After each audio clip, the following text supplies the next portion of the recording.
Is there developing evidence that the Sumerian gods were actually from another planet? And did they found human civilization? This week, the Jackalopes will explore more evidence of the Anunnaki and ancient civilization.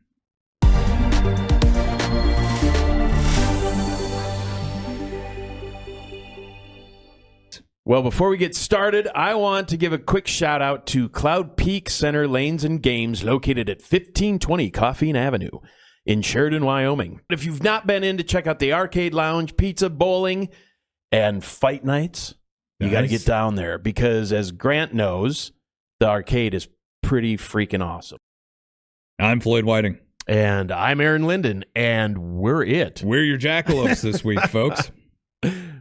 Steve had other commitments, and Emmy, unfortunately, is home a little ill. So we're going to go ahead and continue on through, which means, you know, kind of like the Dark Pyramid. I know. We can do whatever we want. We get to just go off. So we decided to revisit our Anunnaki subject, something that we're constantly talking about.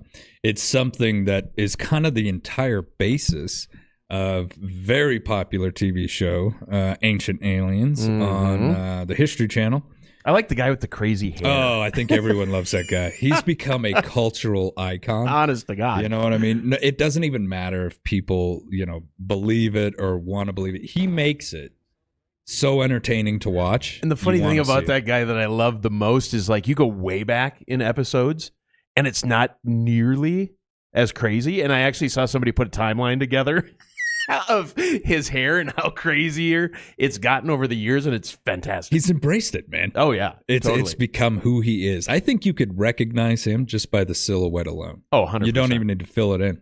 So who were the Anunnaki? Well, the Anunnaki were a class of gods within the ancient Mesopotamian pantheon. The precise meaning of the term Anunnaki is actually princely seed in ancient Sumerian record. It kind of remains ill-defined as the number of these gods, the names, their functions, all kind of vary according to very limited historical texts that scholars have managed to recover. The Anunnaki had several functions within Mesopotamian mythology. Sumerian myth, Enki, and the world order suggests that one of their main functions in early mythology was actually to decide the fates of human beings. And that is kind of a purpose of a god in every pantheon of ancient civilization. Right. There's always, death remains this very mysterious thing. And even though scientifically and medically we can take a step back and kind of explain what's happening to the body now, in ancient civilization, they just knew it was something that occurred. Mm-hmm. They didn't know. It was know. The passing on to the afterlife. Exactly. And whatever afterlife that is. Mm-hmm. And we used a lot of mythology, we used gods, we used myth and legend to explain natural phenomenon in the world. And it gave an explanation. It kind of removed a bit of the fear. Right. Of, other things. I often talk about sitting around the campfire and whatever's in the dark is scary. So you either tell scary stories about the things in the dark to keep everyone close to the campfire, or you use stories kind of lighthearted or don't worry about it. It's just the gods. Right, exactly. They're the ones making this loud crack in the sky. It's not going to come get you. And so they're used for various things. Now, they were initially associated with the heavens, but over time, both literary and administrative texts have reflected an increased role for the Anunnaki within like earthly affairs. So not essentially that these texts are talking about how they came down and talked to him, but in Babylonian creation epic, chief Babylonian god Marduk was the authority over 600 Anunnaki gods, and he directs 300 of these gods to reside in heaven. Right. And then he directs 300 to go to earth. and lived down there. In the late Akkadian Atrahasis epic, the Egi are the 6th generation of gods forced to perform labor for the Anunnaki. So in that epic, they are descendants of the Anunnaki themselves. In ancient alien theory, they're a race of aliens that had been conquered by the Anunnaki and used for forced labor. Right. Which is what we are. Well, and that's, yeah, essentially. The grown laborers for the Anunnaki. And people who watched either really know this myth or have watched our other kind of Chariots of the Gods type of where we looked at a lot of things that have been theorized in the past. They know that the Sumerian homeworld, which I'll get into, and evidence has come forward that there may be something out there. Their entire atmosphere was starting to wither away.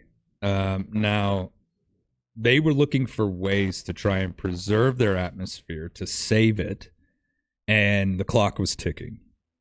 They were essentially losing their civilization due to pollution and maluse of resources. Sounds familiar. Plagues everybody, right? I think, right? Yeah. And so what they did is they found that by scattering gold within the atmosphere itself, the gold would help to heal the atmosphere. Gold chemtrails. Right. Love that chemtrail thing. So, but the thing of it is, there wasn't a lot of gold on their home planet. Nibiru. Or Planet X. Or Planet 9 right now, as NASA calls it. Frickin' Pluto. Right. Don't even get me going. We're not going to go there. I believe Pluto's a planet, but it's been there forever. It's in the My Very Educated Mother, the whole thing, and you can't just get rid of it. Just leave it there for tradition. Right. You know what I mean? Oh, it's a Kuiper Belt object. Okay, whatever. It's part of the Oort cloud. Okay. So, when the Anunnaki found that gold would actually help save their planet, what they did is they sent out scout ships, because this was a spacefaring civilization. And they were looking for gold on other planets within their solar system. Their solar system is our solar system. Right. Because their planet exists on the outer, because of the way that it actually orbits, it's way out there right now. It does come close to Earth every once in a while, and that's something that we've talked about and we'll talk about again. But one of these scouts came back and basically said, there's a lot of gold on the third planet from the sun, but there's also a lot of life. So there's a lot of resources there, and we can get in there, mine this gold, and it'll help save our civilization. So they decided to go ahead and send their workforce down there and establish a city that they could live in while the planet was mined for gold. Now, yeah, I've often thought about this, even before I learned the Anunnaki legend or anything like that. What is the drive for the human species to love gold so much? So much. For gold to be created, a sun has to die. So it is a rare material. I don't know. It could be absolutely abundant in the universe. Right, somewhere. But it's not an element that you can just make or create or synthesize. Right. And it doesn't rust, and it doesn't right. Stuff. We use it for electronics, in computers, microelectronics, other electrical circuits, because it's a great conductor. It doesn't oxidize. Of course, Scrooge McDuck swims in it. Absolutely. Jewelry is, like a key component, or right, a key product of gold. And that's another thing. Why have we always loved to wear the gold and display it? You look at ancient civilizations, and royalty was, head to toe in gold. Gold was the metal of the gods. Oh, absolutely. And maybe it's that because it looks like the sun. Maybe. I mean, maybe that's it. Maybe it's, I don't know. People like shiny things and gold's shiny, and we love to dig for stuff. I mean, where does that come from?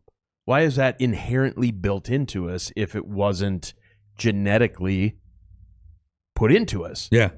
Yeah.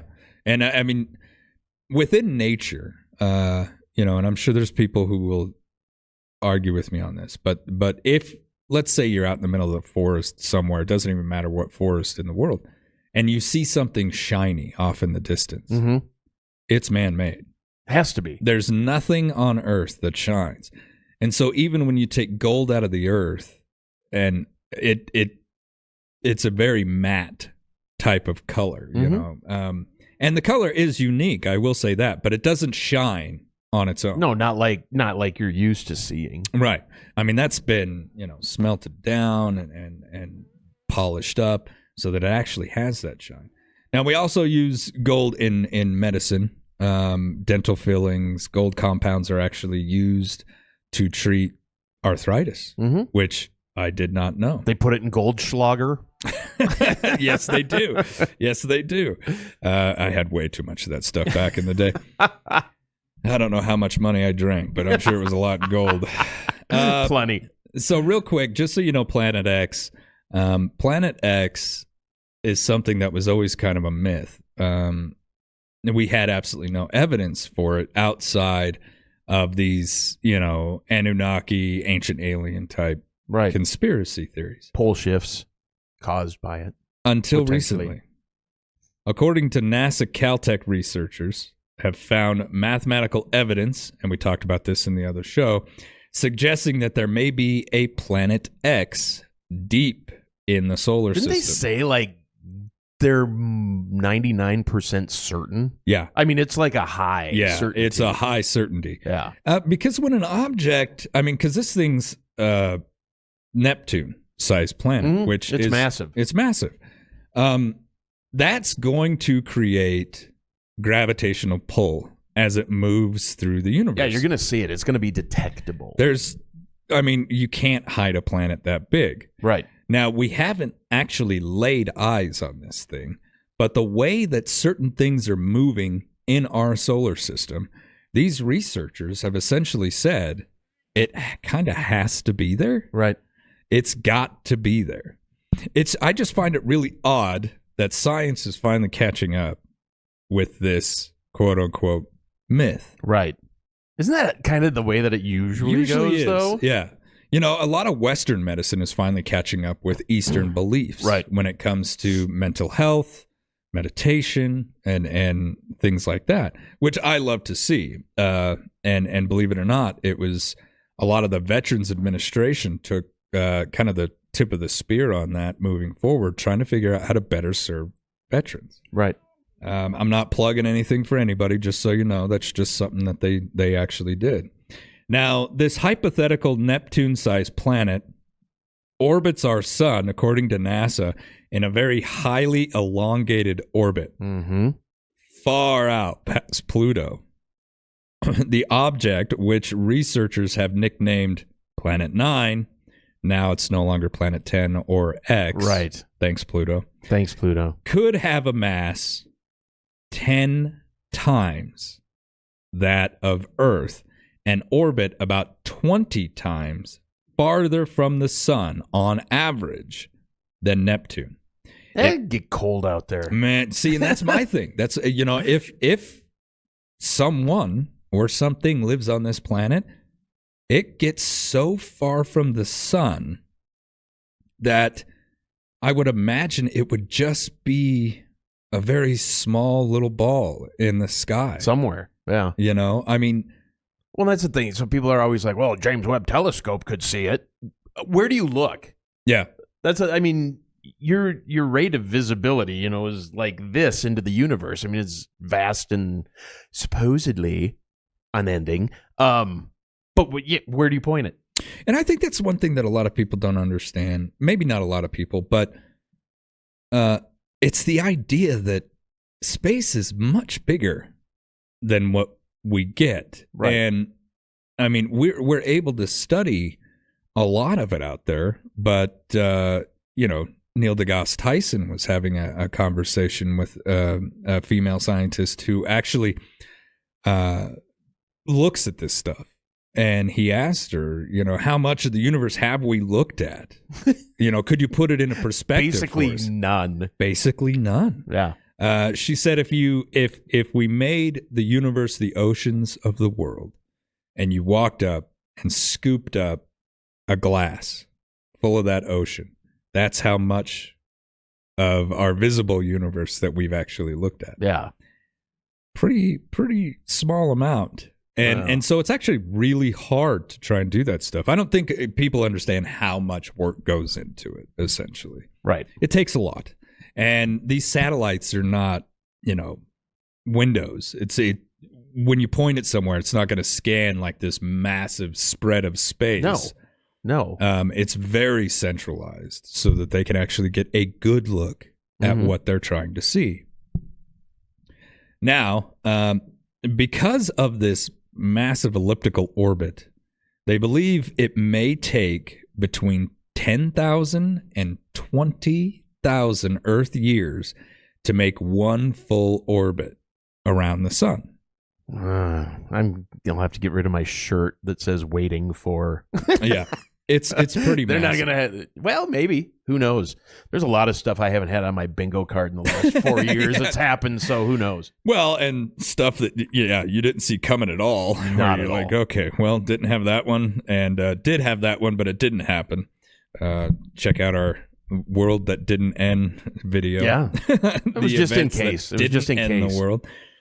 But when it comes to this planet, before I kind of leave this one behind, scientists are looking for it because mathematically it is more than probable that it's there. Do your own research, as we're always saying. We just kind of skim over top of some of these subjects. But this is a really fascinating one for me. The thing that I worry about is this. There are various belts of objects in our solar system, clouds of objects that help to form the planets that we know and love. But the material is still out there. You got the Oort cloud, you've got the Kepler belt. These are extraterrestrial objects, chunks of material just floating out there in space. If Planet 9 is closing its distance with Earth and it's affecting the gravitational pull of all those things, it may actually trail behind it, which would be bad. A lot of objects. And if it comes close enough to Earth, it will end the dinosaurs. It will end the dinosaurs. Those objects could get pulled to Earth. And that's on top of just having an object that large affect the gravitational pull that we know and love here on planet Earth. Right. I mean, you and I went into this when we were talking about pole shift, which I love. Is it strong enough to change change the poles of the Earth? Yeah. I mean, theoretically, it's as possible as anything else. Absolutely, because like the poles are heavy, and so if they're at where they are on the planet, and this planet's coming around this way, there's enough gravitational pull to pull the poles essentially to the equator and spin that way. And I mean, go back and watch that episode. I mean, it's proven that that's happened before. Yeah. And so one of the things that I read was, it was 500,000 years ago, Anunnaki came, set up the base, needed us, essentially, to mine the gold. And so that was the first in vitro fertilization project that they had, essentially, to mate with hominids and create us over time. And something happened where the poles melted and they had to leave the planet. And when they came back, there were still a few of us left that had evolved, and they were like, awesome, now we can keep our project going. So, I don't know. Who the hell knows? And I heard through a couple of different sources that when they first got here, it was the Ajiji's job. Mm-hmm. You go down there and you guys start mining all this gold for us. But apparently, according to the myth, that they weren't working fast enough. And so essentially they were kind of just hammering them to get down in there, get in those mines, get me more gold, more gold, more gold. And we need more people. Or more GG. And then the Ajiji rebelled. Right. And fought against the Anunnaki. And although they were defeated, the Anunnaki didn't destroy the Ajiji, but did kind of wipe out a lot of the populace of them. And that's when they turned to the native hominids that were here on Earth, and they were like, we could use those things. If we just tweak something, they might be productive. Mm-hmm. Give them a little bit of intelligence.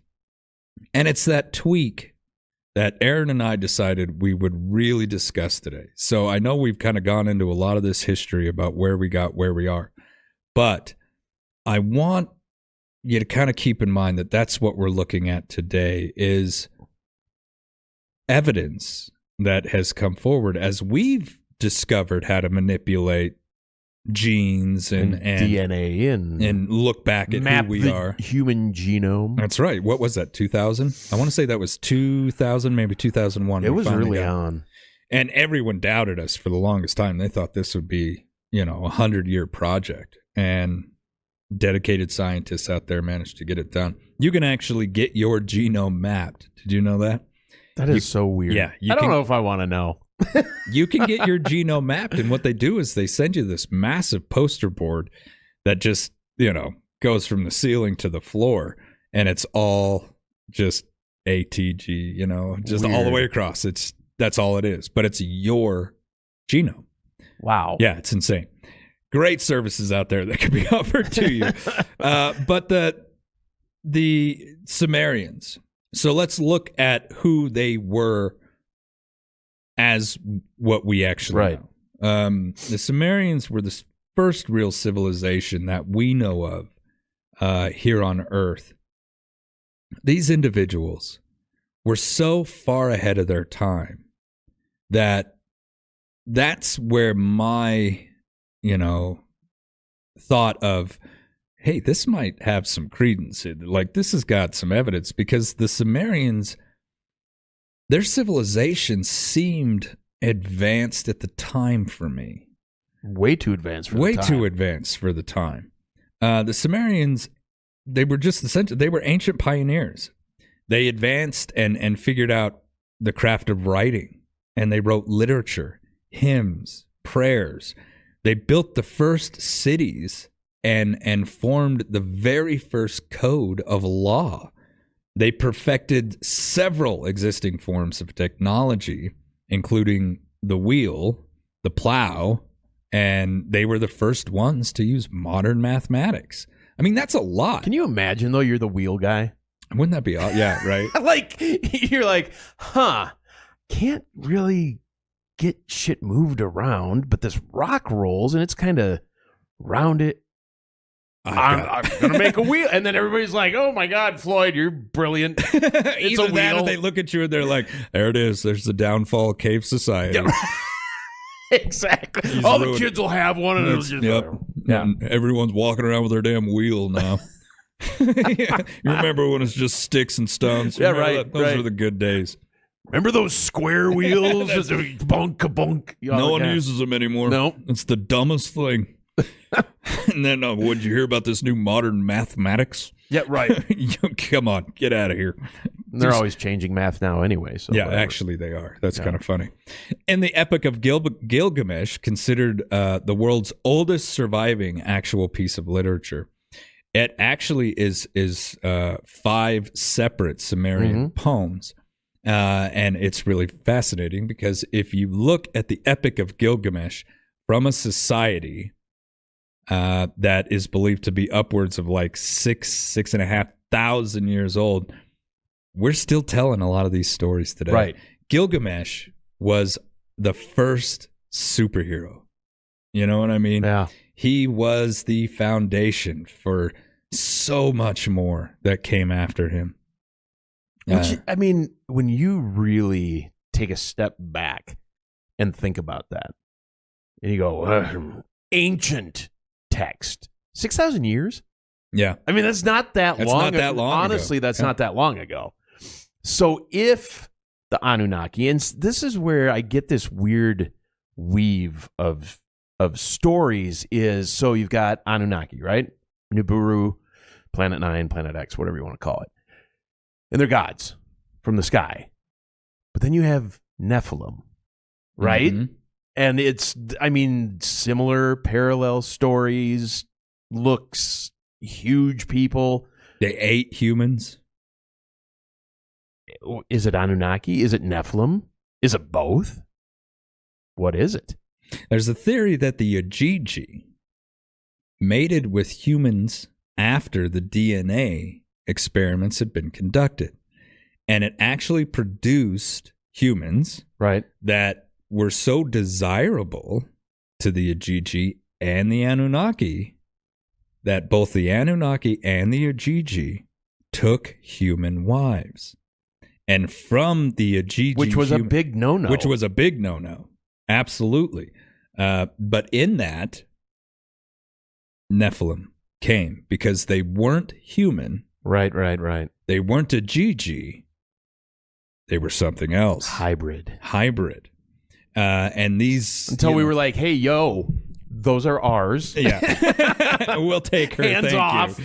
But I mean, like that produced, according to this theory, that's what produced like the Cyclops, the giants, the, things like Goliath would have come from eventually. That this is where these massive monsters and these titans essentially came from, was the crossbreeding of a Ajiji and human beings. But there was also a crossbreeding of humans and the Anunnaki. And that takes us to skeletons that have been found over the years.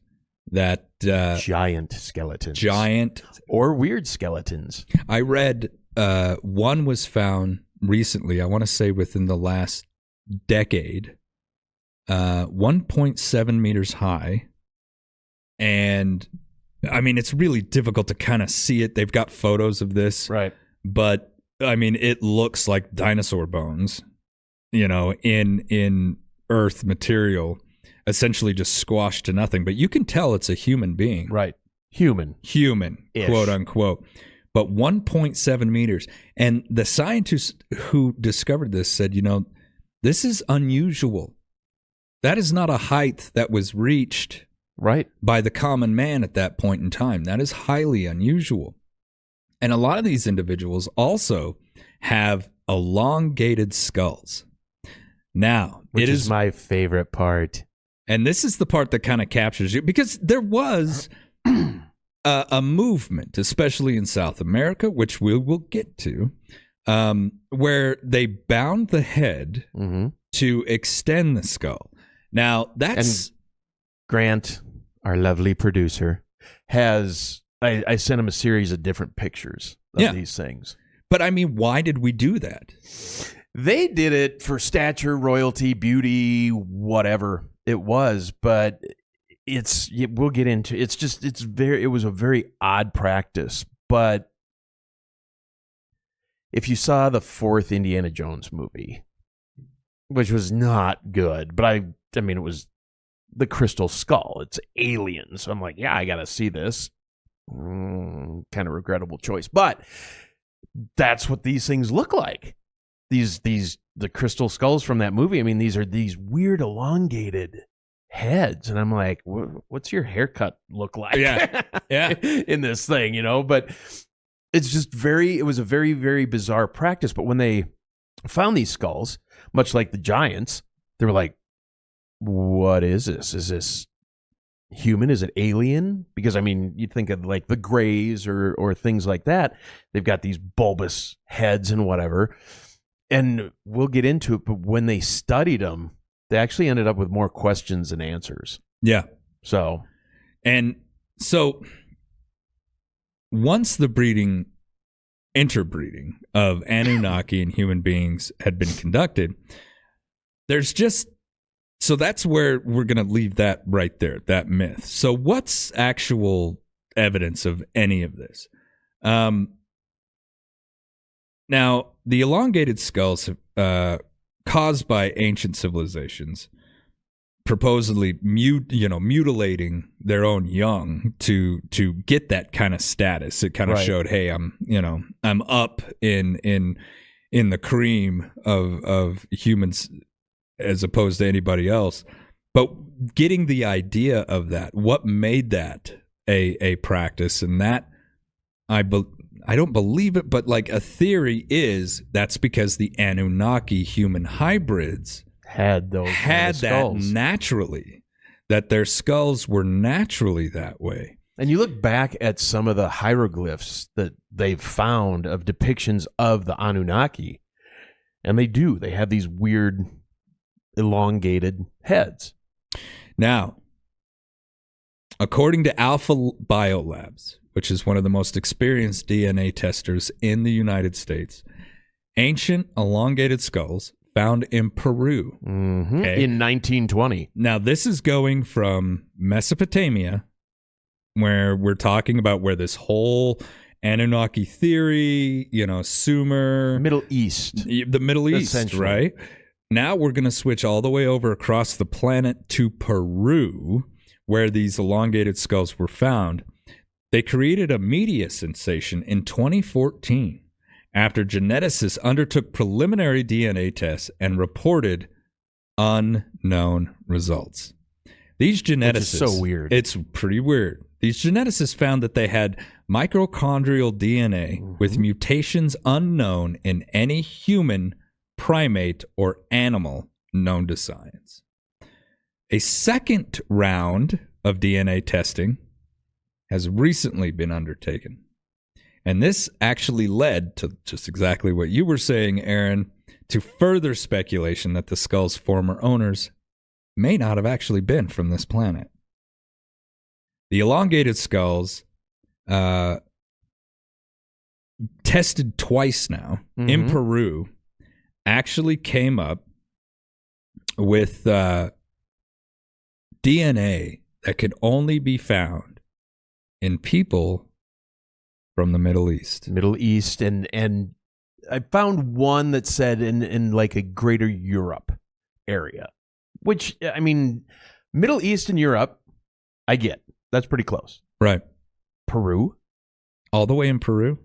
And I mean, these things are 3,000 years old? Yeah, this is a long time. So that is not Middle East to Europe 3,000 years ago. Maybe a nomadic tribe could go from Middle East to Europe. Could they go from Europe to Peru? No. There's no way. Not according to modern science and archaeology. They said that, we've all been separated by these oceans for so long during human development.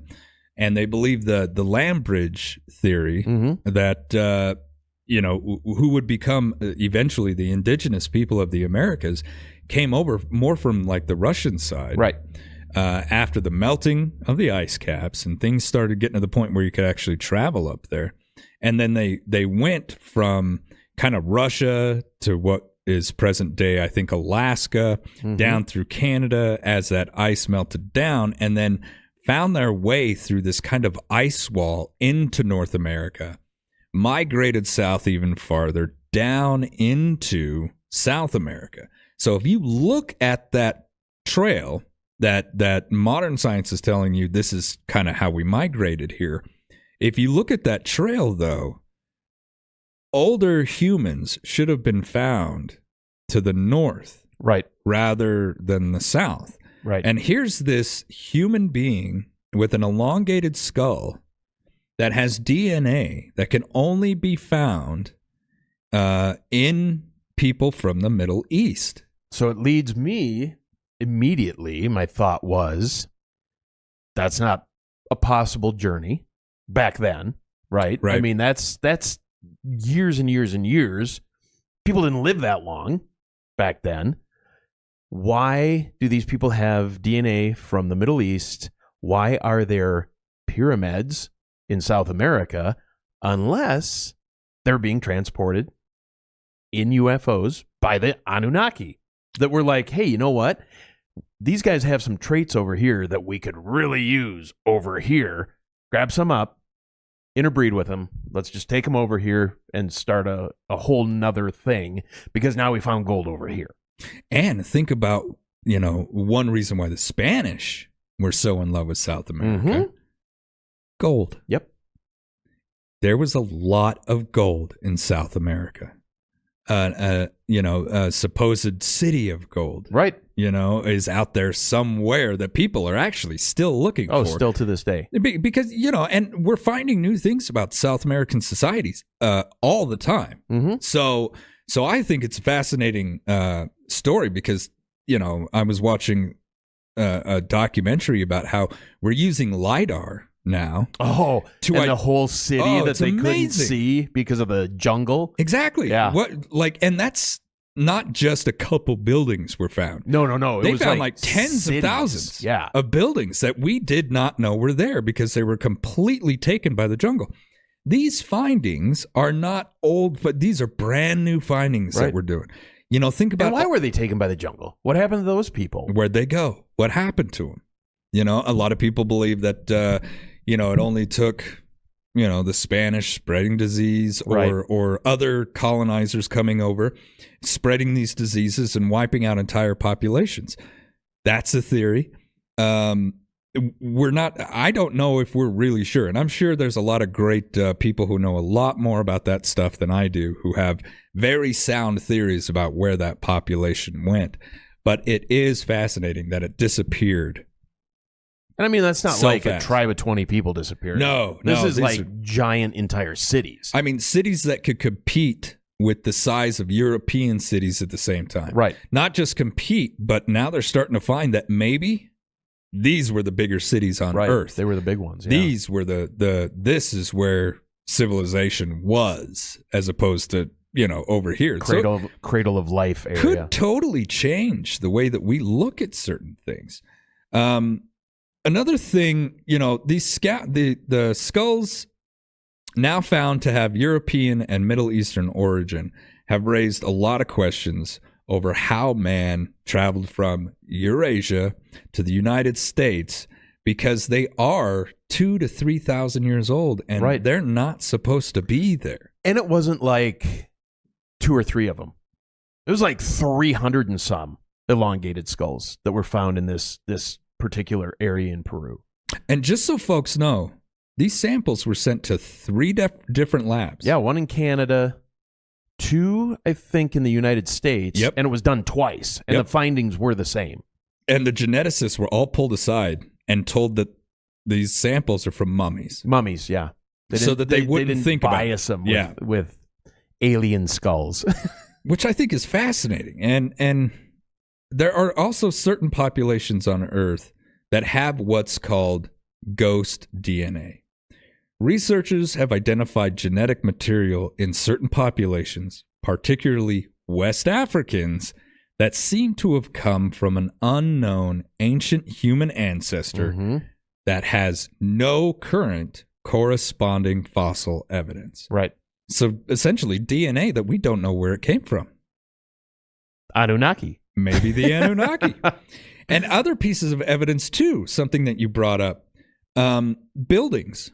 One thing that we're always talking about, maybe the pyramid or the pyramid shape is the first big building that a society can make. And maybe it's just one of those universal things that every society is going to try and make a big mountain, right? This is a big man-made mountain. But you've got to look at some of the ziggurats that are out there and look at how certain construction that has been done in the Middle East matches construction that has been done in South America. Right. And one of the things that I tried to look into, and I couldn't find anything on it because I'd be horribly interested in it. So if you find something, please put it in the comments below the video of ley lines that connect elongated skulls. either from the ones that were found in, I mean, there were some that were found in Europe and the Middle East and Peru. Are there ley lines that connect these things? I mean, you can put a straight line to anything, right? But I mean, an actual, and ley line, they call it pseudoscience, and I get that, that it's an energy path or whatever, but people that really know that stuff, and I would be really interested to know, like, oh, well, pyramid, elongated skull, Peru, Machu Picchu, whatever it is. Yeah. And I couldn't find anything on it. When it comes to ley lines, that was always one of those fringe topics that I don't know enough to really speak on it, but I wasn't sure if I really bought into it until I started studying magnetism. Mm-hmm. And I used to do a job where I had to understand a little bit more about magnetism than the common guy.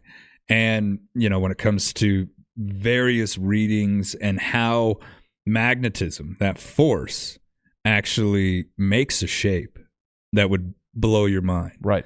And Earth actually has that very natural shape. Mm-hmm. And it's what protects us from the radiation of the sun.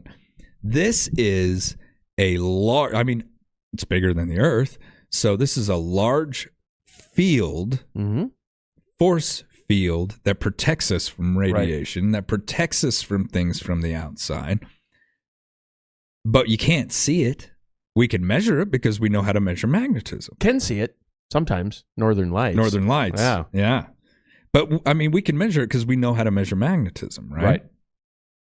What if the ley lines are just an energy that we haven't quite tapped into yet? Mm-hmm. Maybe, what if it's the ether that Tesla was always talking about? Exactly. When Tesla said, I can pull energy out of the air. We don't need these big power plants. All I got to do is develop a way to gather it from what he called the ether. Yep. And as soon as his financier, J.P. Morgan, heard about that, I can't charge or tax anything that's free. Right. Morgan shut it down and basically went on a big campaign telling all of his rich friends, don't fund this kook, Nikolai Tesla. Yeah, right. Because he doesn't want to charge people for power.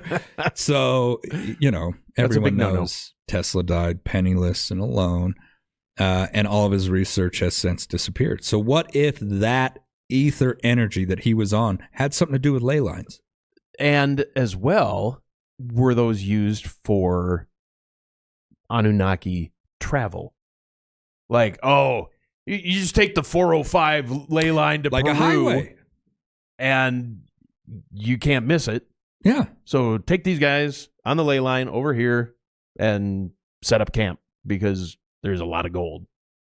It's, for me, a lot of the discussion needs to be had by experts who, unfortunately, pander more towards traditional paths of thought. Right. Because they don't want to be labeled, a kook. They don't want to be a jackalope. They don't want to be labeled a jackalope and lose their funding. Right. There's this kind of culture of doing that to people who talk about UFOs, people who talk about alternate ancient alien theories. Right.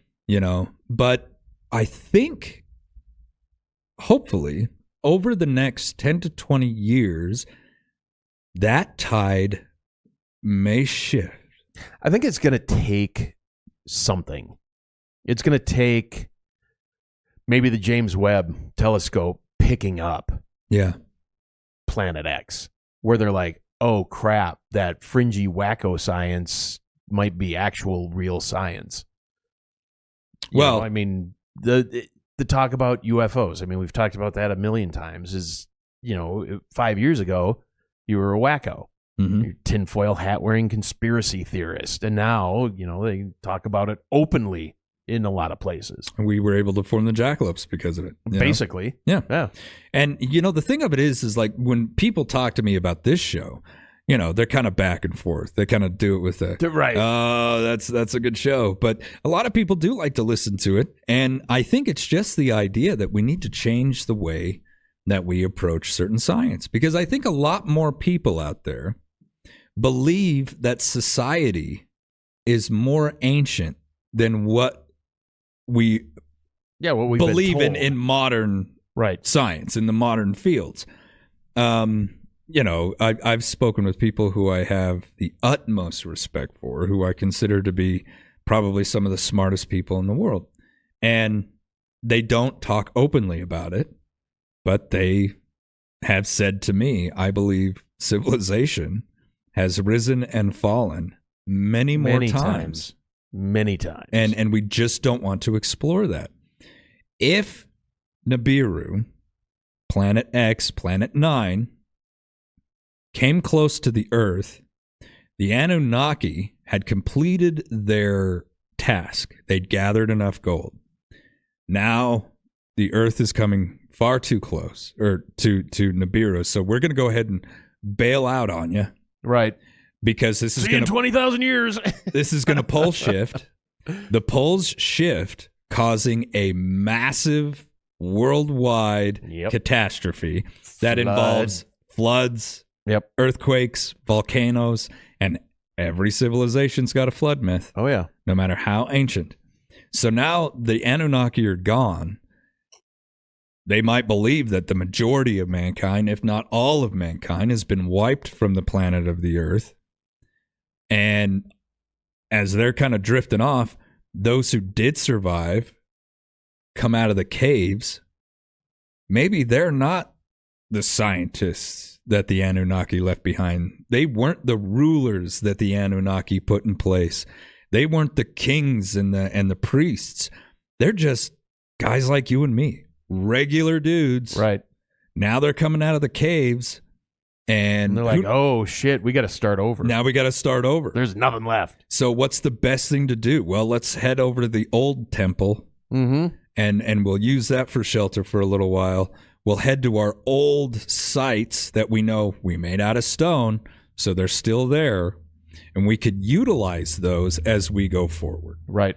But over time, and who knows how long they had to stay in that cave. Well, who knows? That's the thing. Could have been thousands of years for all we know. And then coming out of this location, trying to kick a civilization back off on the surface, and we're just going to utilize these pyramids here that, no longer produce power, but they're a symbol, so we can I know that they worked, but I don't know how they worked. Exactly. I heard a great comedian say, send me back through time with a cell phone. I'd be able to show it off. Right. I wouldn't be able to explain how this damn thing worked. Who says that, like I said, the engineers may have all died. Yeah. They were all gone or lost some way or another in the flood or the catastrophe. And now you've got just regular blue collar guys like, well, we're stone cutters. Right. Exactly. I still know how to cut the stone, but I lost how to move it. I don't know what to do after I get it there. And so they found other societies. Heard a comedian. He's like, I'd be the worst time traveler because they sent me back, to even 1905. And they're like, oh, really? Then who's going to be the president in 1912? And you'd be like, oh, crap. I have no idea. You wouldn't be able to tell. We're not the smartest, but we're the average. Learn the history, I guess. Yeah.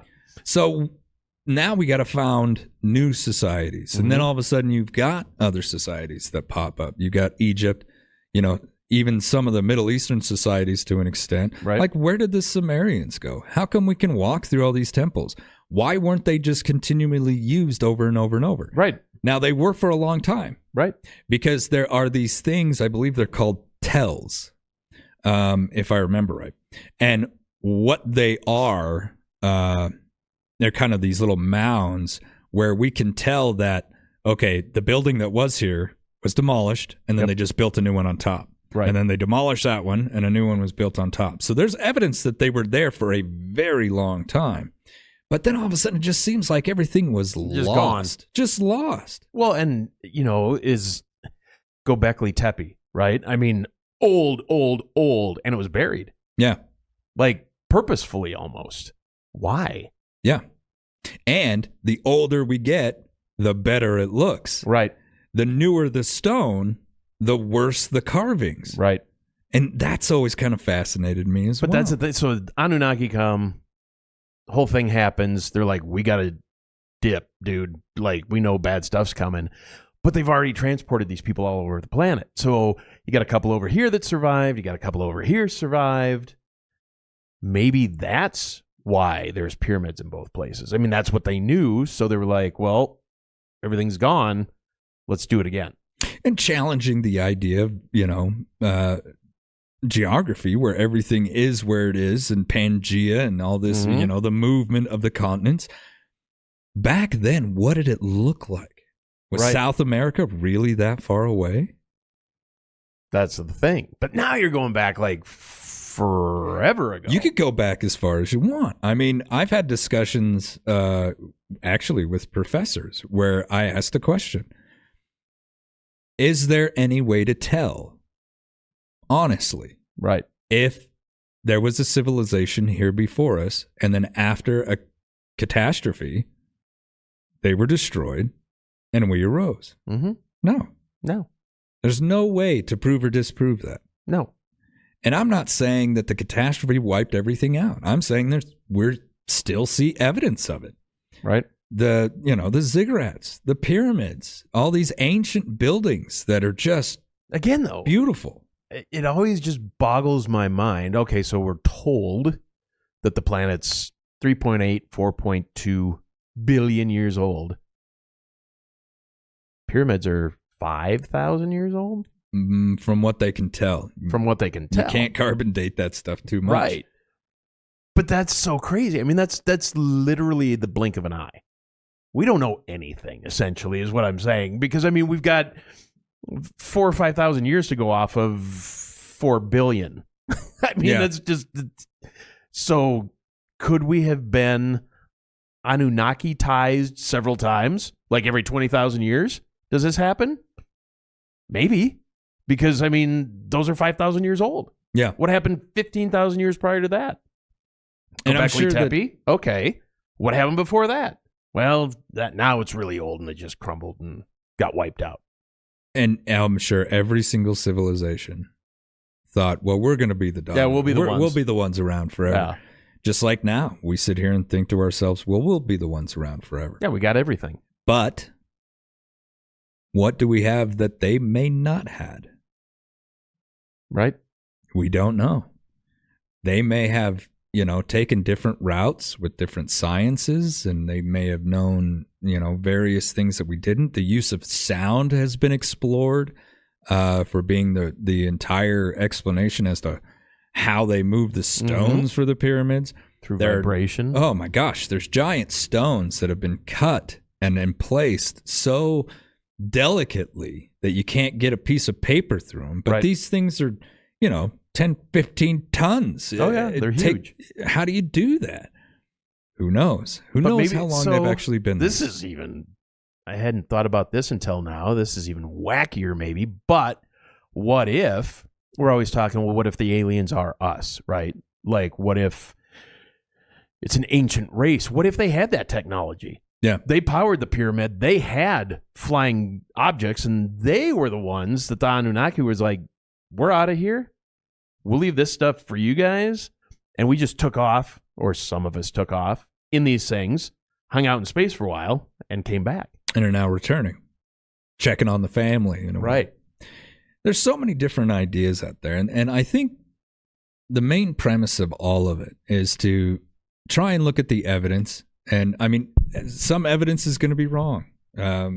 Sometimes, we're probably wrong on a bunch of stuff. Nah. Yeah, I'm sure we are.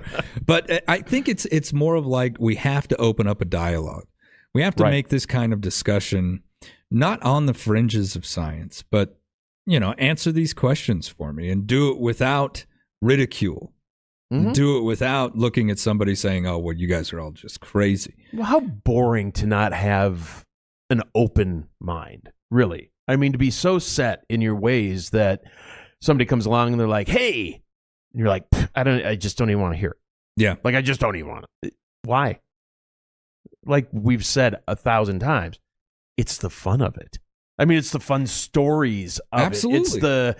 It's the expanding your mind, going, wow, I didn't think about that until now. What if we had the UFOs? We took off, hung out somewhere, and now we're returning. We're coming back.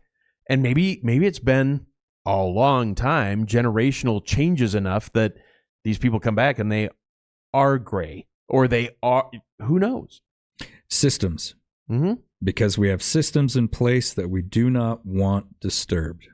Right. And if people start learning too much or asking too many different questions, these systems will come under threat. They'll crumble. You never know.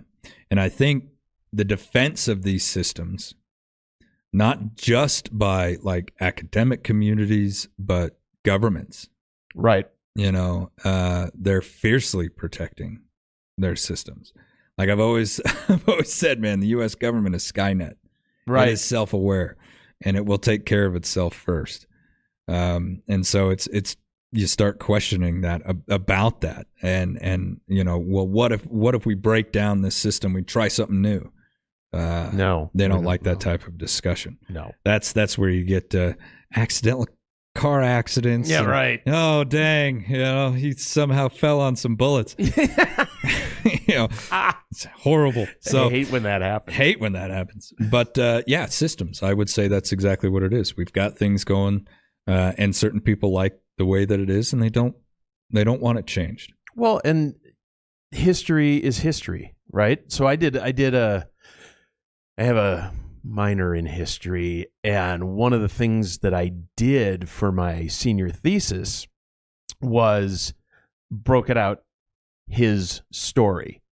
So we had a building on campus called Old Main. It was this big Gothic looking building, but it had this like front porch area. I mean, all stone and everything. And it was deep. It was probably 20 feet deep by 40 feet wide. And there were columns on both sides and stuff. So I had some of the class over here.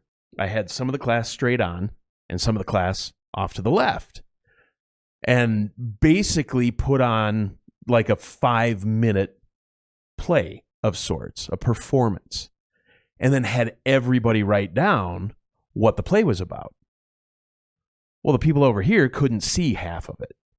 So they would write down, well, this person did this and this character and these things happened. People front on could see the whole thing. People on the left could only see what was going on the right. Everybody's story was different. So history is only what that storyteller is telling us. Mm-hmm. What if civilization goes back hundreds of thousands of years, but that doesn't really fit my narrative, or I didn't see all of that, so I'm just going to give you this. And that's what everybody just goes along their day, and they're like, pyramids are 5,000 years old. Are they? Yeah. Somebody told us they are. What if they're 50,000 years old? Who knows? What if it was a power plant? It was. Go watch the episode. There's a lot of evidence for it, and that evidence, a ton of evidence for is it, mounting. So it's one of those things where it's like we know what we know we've been told. I don't know it definitively. Yeah. So ask questions. It's kind of like the flat earth theory that we were talking about one day, where it's like, yeah, that's pretty out there, man. It's pretty out there, but have you been to Antarctica? I haven't. Have you gone through the ice wall? I haven't. I mean, again, like you said, we only know what we're being taught. We only know what we're being told. We put a lot of trust into these individuals. I mean, we put a lot of faith in them. Right. And most of them, I think, are not nefarious. I mean, they're not sitting around, with any kind of ill intent. I think they're trying to do the same thing that we are. But there's a system, and they know to get my funding, to keep my job, to keep going forward, right, I got to fall in the system. Because if I start doing anything outside that system, I'm going to be in trouble. But the thing of it is, that's where you get fantastic discoveries. Exactly. The people who break those rules, the people who take that leap and do it for us and not for them. Right. You've been watching the Jackalopes Explore. They're all going to laugh at you.